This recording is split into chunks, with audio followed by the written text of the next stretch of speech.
The things that were said to me, I always wondered when I was a kid, Jesus, when am I going to turn into this horrible monster we call a pedophile? Simply because I was a lesbian. That was one of my big shadow moments.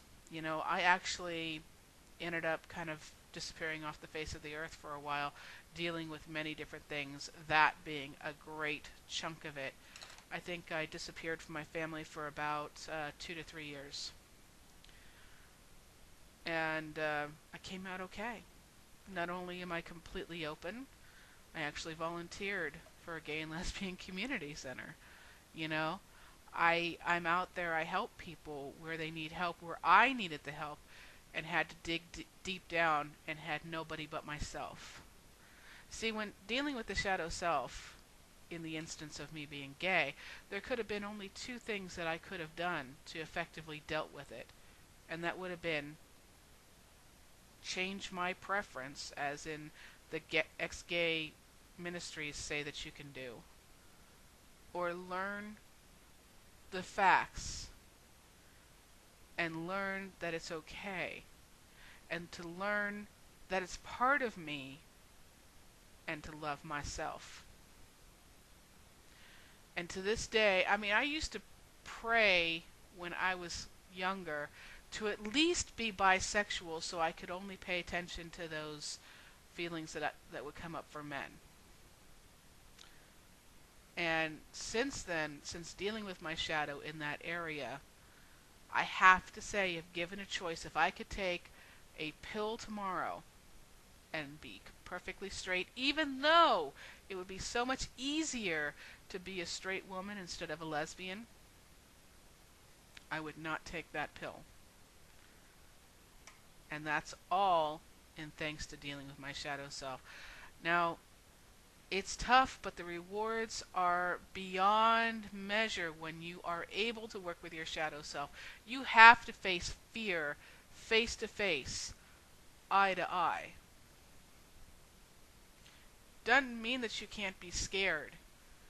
Courage is not the lack of fear, it's what you do in the face of fear that makes you courageous, that makes you a hero.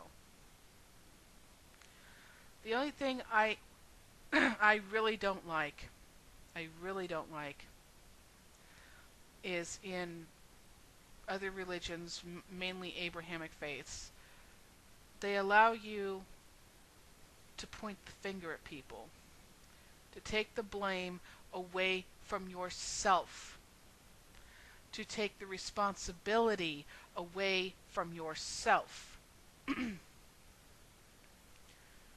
and therefore taking the power to take control over these issues away from yourself, effectively not dealing with your shadow self.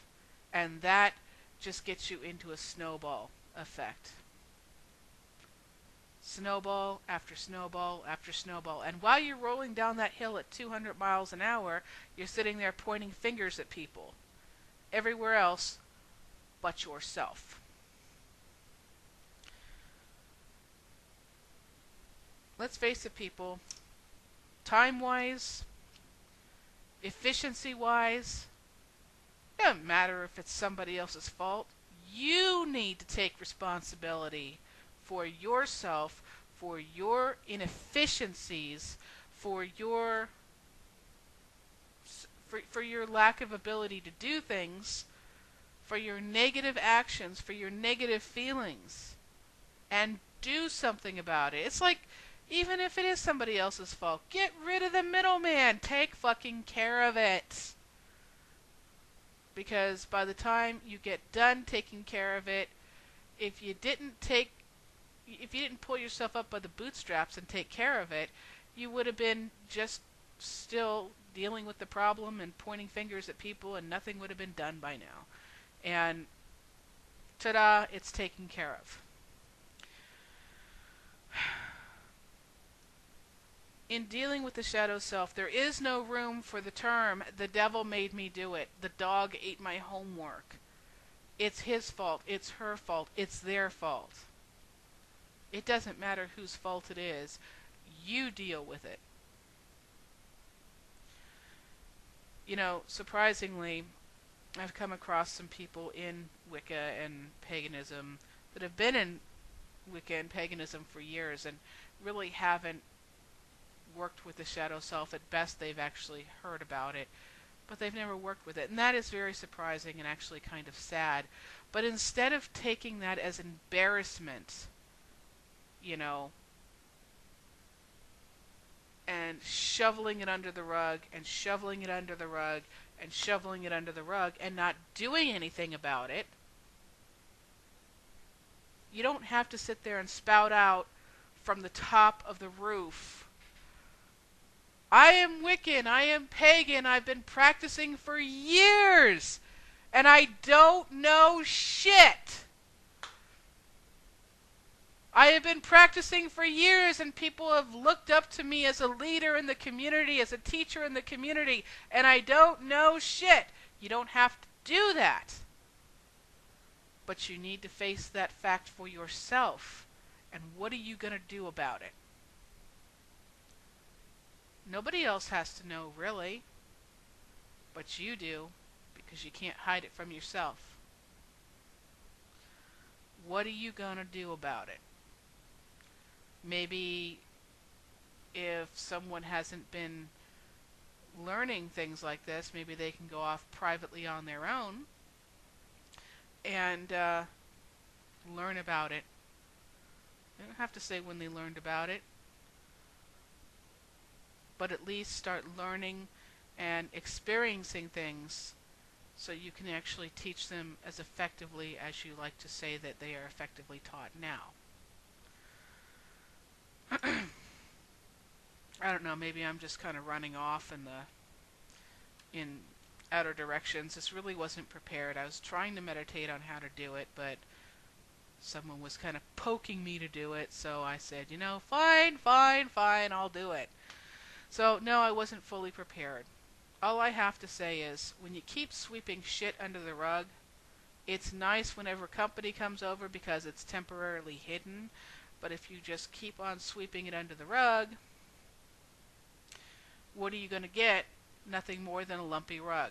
People are going to wonder, the hell's underneath that rug? They're going to pull it back and say, ugh!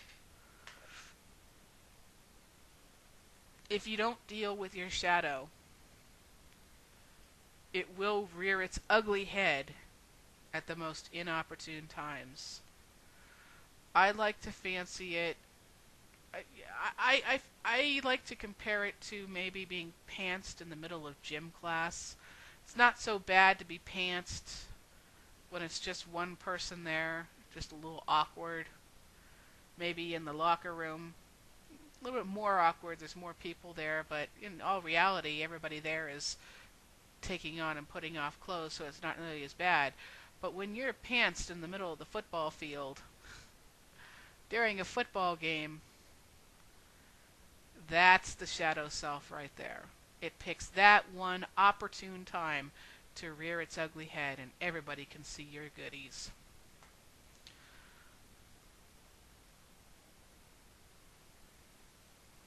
Deal with your shadow self. Work with your shadow self. If there's something negative about you that you don't want anybody to know, the only thing that really counts is that you know about it, and that you're working with it, and that you're dealing with it.